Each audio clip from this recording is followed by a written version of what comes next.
મિત્રો, આજે એક વાસ્તવિક વાત કરવી છે જે ખરેખર સમજવા જેવી છે.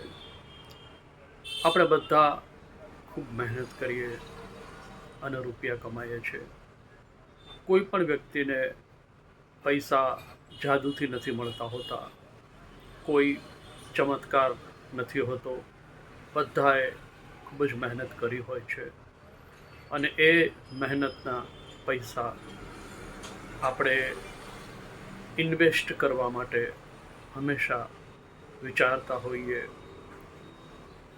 તમે યાદ કરો, આપણા વડવાઓ જે હતા એ એવું કહેતા કે જ્યારે પણ તમારી પાસે 5,000, 10,000 કે 1,000 રૂપિયા બચત થાય છે તો તમે એ બચતનું જેટલું આવે એટલું, એક કટકી પણ કેમ ના આવે, પણ સોનું લઈને રાખજો.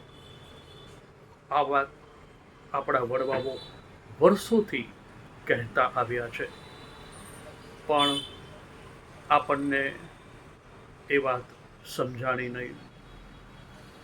આજે સમજાય છે કે જો આપણે ક્યાંય પણ પૈસા રોક્યા વગર માત્ર ને માત્ર સોનાની ખરીદી કરતા રહેતા હોત તો આજે ગોલ્ડ 95 લાખની આસપાસ પહોંચી ગયું છે. એનો અર્થ એ થયો કે આપણા વડવાઓ કેટલું બધું દૂરંદેશી હતા, કેટલા સ્પષ્ટ હતા, પણ આપણને તો બધા શોર્ટકટ જોઈએ છે. રાતોરાત પૈસા આપણે ડબલ કરવા હોય છે અને એની આ રમતની અંદર આપણે ફસાઈ જઈએ છીએ. ઘણા લોકો શેર બજારમાં રૂપિયા રોકે છે. શેર બજાર છે એ ખરેખર એક જુગાર છે.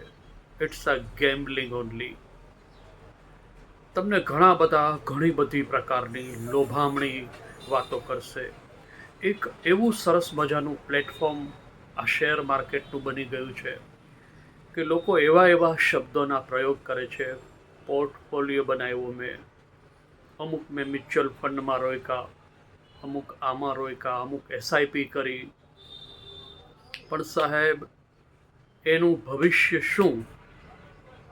કાંઈ નહીં. યુદ્ધ થઈ જાય એટલે શેર બજારનું આવી બને કડડ ભૂષ. આજની સ્થિતિ એવી જ છે કે શેર માર્કેટ ખતરનાક રીતે ડાઉન થઈ રહ્યું છે. તો કલ્પના કરો, આ લોસ કોના ભાગે જાય? જેણે એમાં રોકાણ કરેલું એના ભાગે જ જાય. સ્વાભાવિક છે. કઈ કંપની લોસ કરતી નથી. તો પછી આપણા વડવાઓની વાતને આપણે યાદ રાખવી જોઈશે કે શેર બજારમાં રૂપિયા ન રોકાય. અચ્છા, બીજું પણ આપણા વડવાઓ એક બહુ સરસ મજાની વાત કરી હતી કે ભાઈ, ઘરના ઘર તો હોવા જોઈએ, ભાડે ન રહેવાય. તો આમાં પણ આપણા વડવાઓની ખૂબ દૂરંદેશી સમજણ. તમે કલ્પના કરો, તમે ક્યાંય ભાડા ઉપર રહો છો, 10,000 ભાડું છે, 20,000 ભાડું છે, ક્યાંક ક્યાંક લાખ રૂપિયા ભાડું હોય છે. તો એક મહિનો જતાં કેટલો સમય લાગે? આમ ચપટીમાં જતો રહી અને તમારે એ રૂપિયા તો આપી જ દેવાના. એટલે આ રોકાણ નથી, આ તો તમારું ગયા ખાતે છે. હવે સમજો કે આને બદલે તમે કોઈ જગ્યાએ પ્લોટ લીધો, કોઈ જગ્યાએ મકાન લીધો, સમજો કે તમે લોન લીધી અને તમે આ પ્રોપર્ટીની ખરીદી કરી. તો બનશે એવું કે તમારે દર મહિને તમારે હપ્તા આપવાના થશે. પણ એ ભાડા આપવા કરતાં તો સારું છે, કારણ કે આ એક નિશ્ચિતપણે રોકાણ છે, આ એક ઇન્વેસ્ટમેન્ટ છે. ધીમે ધીમે કરતાં એ પ્રોપર્ટી તમારા નામે થઈ જશે. પછી તમે એમાં રહેશો 5 વર્ષ, 10 વર્ષ, જેટલો સમય રહેવું હોય એટલો. અને ત્યારબાદ આ પ્રોપર્ટીને જ્યારે તમે વેચવા માટે મૂકશો તો તમે વિચાર કરજો, તમે જેટલામાં લીધી હતી એના કરતાં તો તમને ઓલમોસ્ટ ડબલ મળશે જ. તો આ જે રોકાણ છે એ એકદમ સેફ રોકાણ તો ખરું જ. એની સામે શેર બજાર તો કુછ ભી હો સકતા હૈ. સાવ તમારે ગુમાવવા પડે એવા સંજોગો પણ આવે, એની તૈયારી રાખવી પડે. અચ્છા, એના બદલે તમે સમજો કે કાંઈ જ નથી કરતા અને તમે એક સિમ્પલ બેંકની એફડી કરો છો, તો એટલીસ્ટ આ એફડી સલામત તો છે. જે કંઈ બેંકમાં તમે મૂકો છો 7% ચાલે છે અત્યારે, ક્યાંય 7.5% હશે, 8% પણ હોઈ શકે.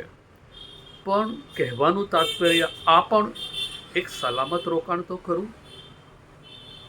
જ્યારે એની સામે આજે માર્કેટમાં લોભામણી કેટલી બધી જાહેરાતો આવે છે.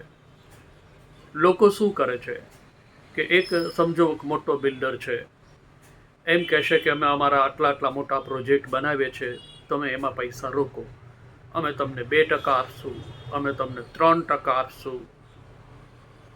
આ બધી જ છેતરામણી અને લોભામણી જાહેરાતો છે. હું ગેરંટી સાથે કહીશ કે એમાં તમે રૂપિયા ગુમાવશો. એટલે ક્યારેય પણ કોઈ પણ સંજોગોમાં કોઈ પણ વ્યક્તિ હોય કે ધીરુભાઈ અંબાણી કેમ ન હોય, રૂપિયા આપવાના જ નહીં. વ્યાજે રૂપિયા ન આપતા તમારે ગુમાવવાનો વારો આવશે.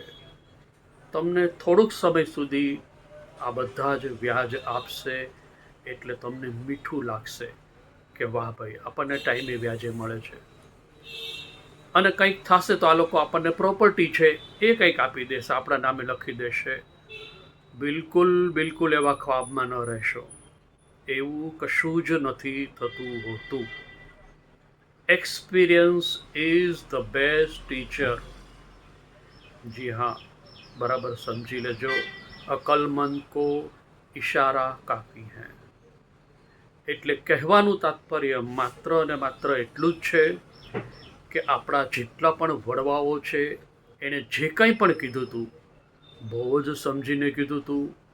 સોનામાં રોકો, તમે એકચ્યુઅલ પ્રોપર્ટી લઈને રાખો, અને જો તમે કોઈ બિઝનેસ કરો છો તો તમે તમારા બિઝનેસમાં ઇન્વેસ્ટમેન્ટ ચોક્કસ કરો.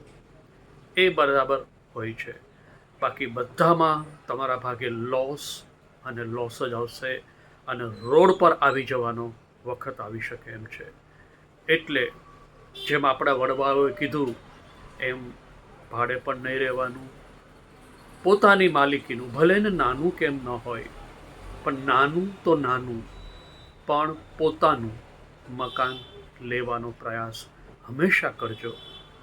તમારી મૂડી સલામત રહેશે અને એ મૂડીનો વધારો તમે કલ્પના ન કરી શકો એટલો થશે.